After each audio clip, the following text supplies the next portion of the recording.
चलिए आज से आपकी भूगोल की दूसरी क्लास स्टार्ट करने जा रहे हैं, जिसमें हम पढ़ेंगे पृथ्वी की गतियों के बारे में। पृथ्वी की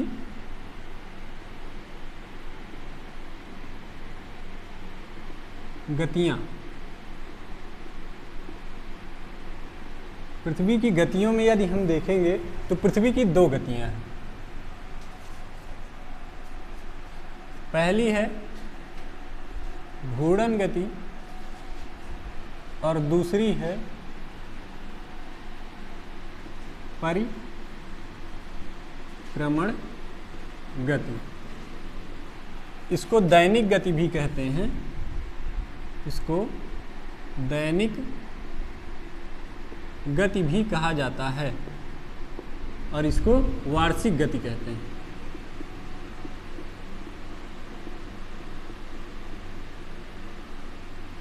अब आइए सबसे पहले हम देखेंगे घूर्णन गति के बारे में, हम थोड़ा जानने का प्रयास करेंगे।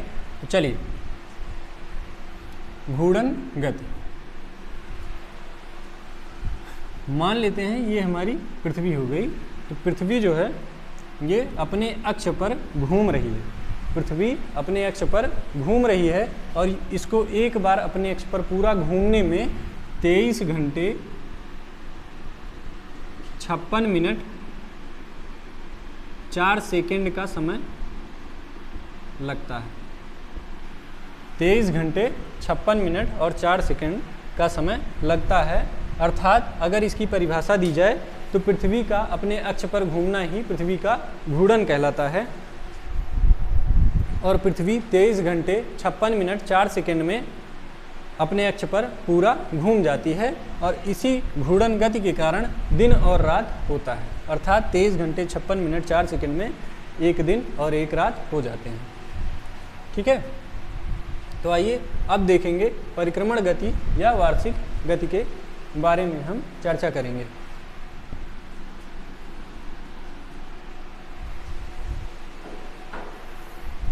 परिक्रमण गति, मान लीजिए ये हमारी पृथ्वी है, ये पृथ्वी हो गई और इसको हम मान लेते हैं ये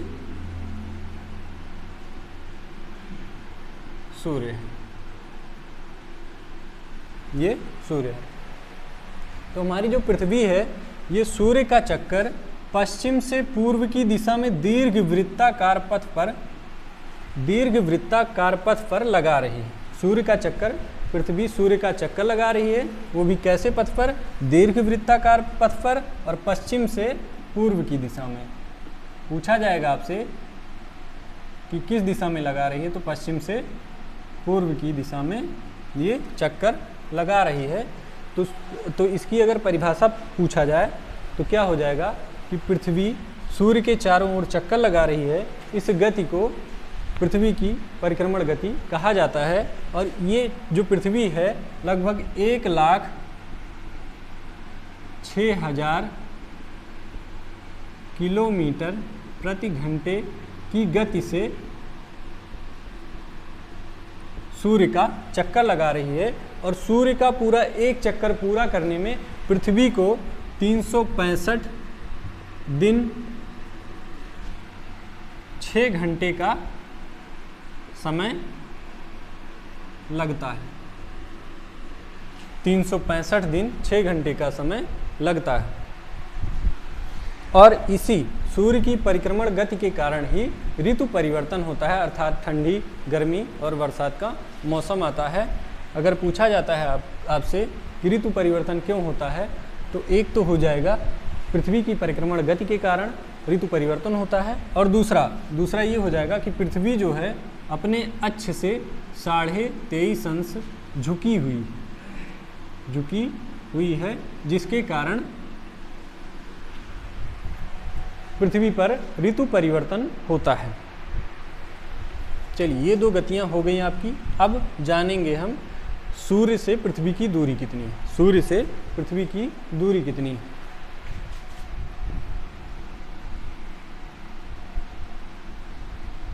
एक पॉइंट मिस हो गया था हमारा पृथ्वी की घूर्णन गति में। पृथ्वी जो है अपने अक्ष पर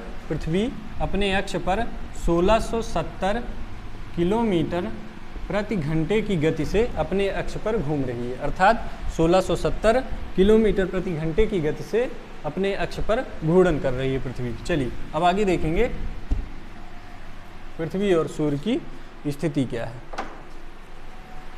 तो पृथ्वी से सूर्य की औसत दूरी जो है, औसत दूरी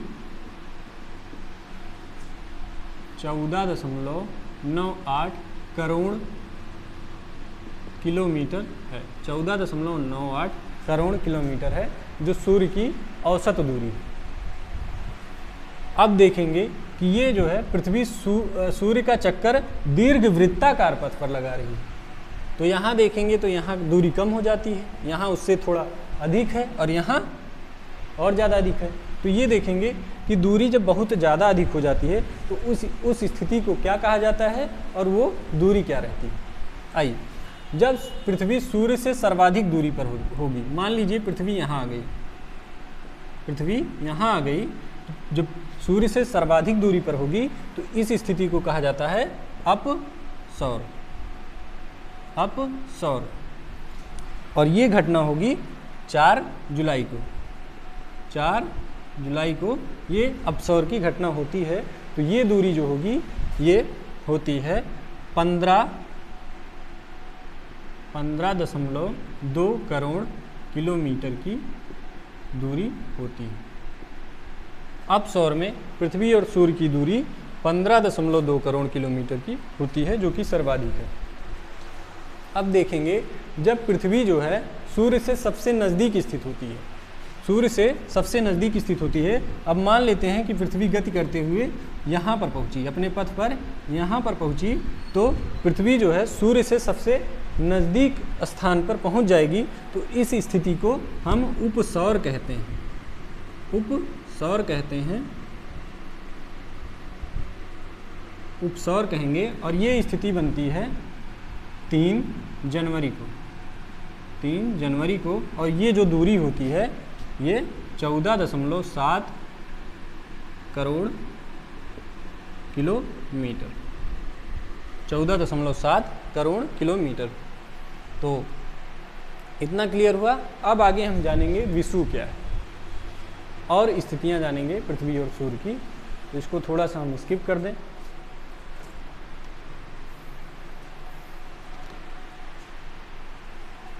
एक चीज़ और जानेंगे कि इस उपसौर ना देके पेरीहिलियन भी दे सकता है, अर्थात उपसौर को पेरीहिलियन भी कहते हैं, पेरीहिलियन कहते हैं। और ये जो अपसौर है इसको एपीहिलियन कहते हैं। चलिए, इतना क्लियर हुआ? All clear? चलिए ठीक है, आगे चलें। ठीक, अब हम जानेंगे विषुव के बारे में।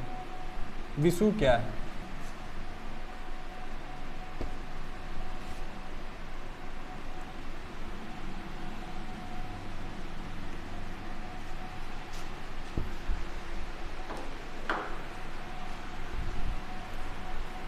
तो मान लेते हैं हम, ये हो गई हमारी पृथ्वी, और पृथ्वी को बीच से अगर हम 2 भागों में बांट दें तो ये जो रेखा है इसको हम शून्य अंश अक्षांश रेखा कह सकते हैं, अक्षांश रेखा, या फिर विषुवत रेखा कह सकते हैं, रेखा। और ये जो ये ऊपर वाला पार्ट है इसको हम उत्तरी गोलार्ध के नाम से जानेंगे, उत्तरी गोलार्ध।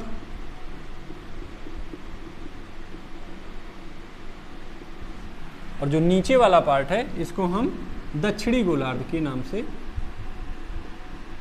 जानते हैं।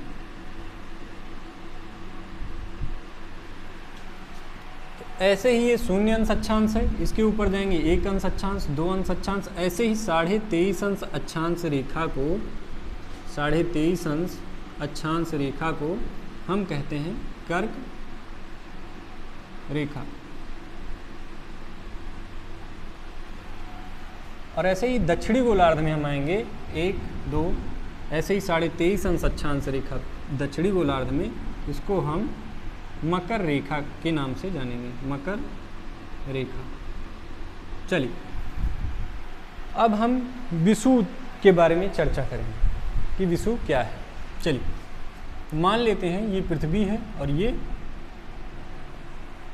कहें ये सूर्य है अपना, ये सूर्य है।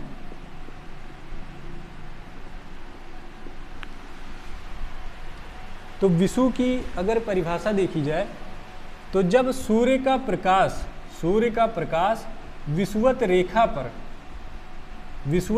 पर लंबवत पड़ता है तो इस स्थिति को विषुव कहते हैं, इस स्थिति को विषुव कहते हैं। और एक वर्ष में 2 बार स्थितियां ऐसी बनती हैं, 2 बार विषुव की स्थिति बनती है।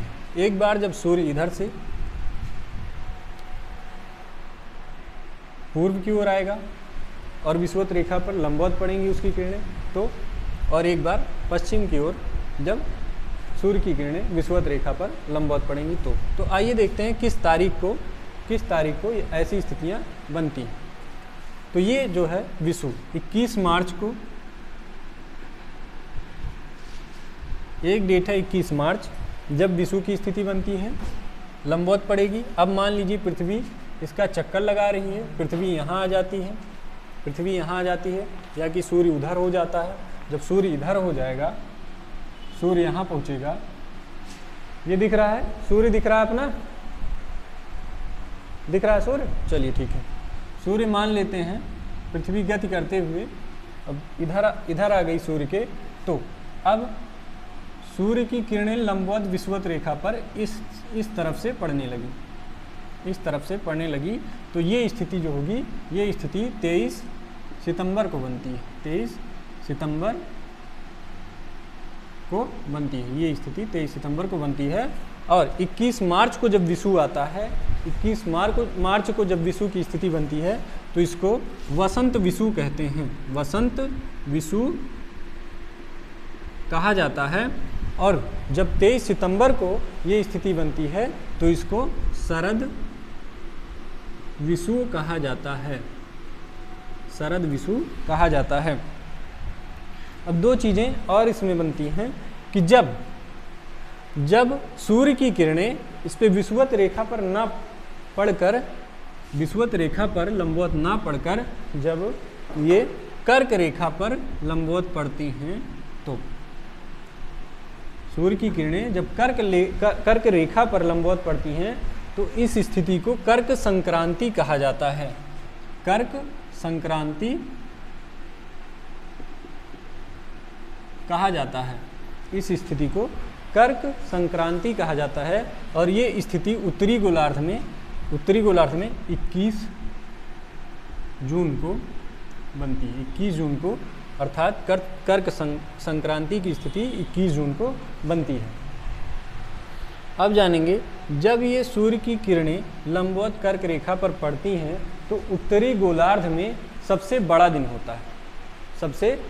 होता है, अर्थात 21 जून को उत्तरी गोलार्ध में सबसे बड़ा दिन होता है।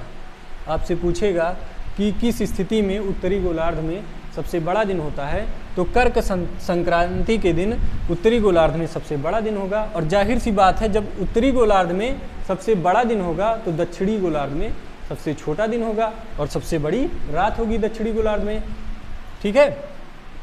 और जब सूर्य की किरणें कर्क रेखा पर ना पड़कर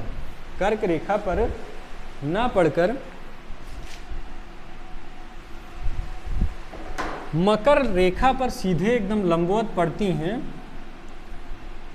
तो इस स्थिति को मकर संक्रांति कहा जाता है। ये दिख रहा है नीचे वाला, नहीं दिख रहा है? चलिए थोड़ा ऊपर लिख देते हैं।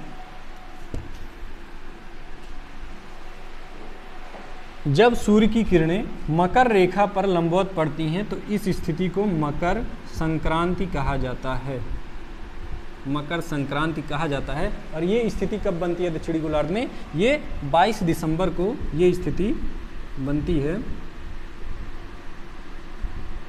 अब देखेंगे कि जब सूर्य की किरणें मकर रेखा पर लंबवत पड़ती हैं तो दक्षिणी गोलार्ध में सबसे बड़ा दिन होता है।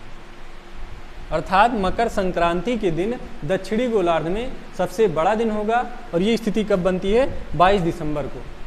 तो आपसे अगर ये क्वेश्चन पूछता है कि दक्षिणी गोलार्ध में सबसे बड़ा दिन कब होता है, तो 22 दिसंबर को। उत्तरी गोलार्ध में सबसे बड़ा दिन कब होता है?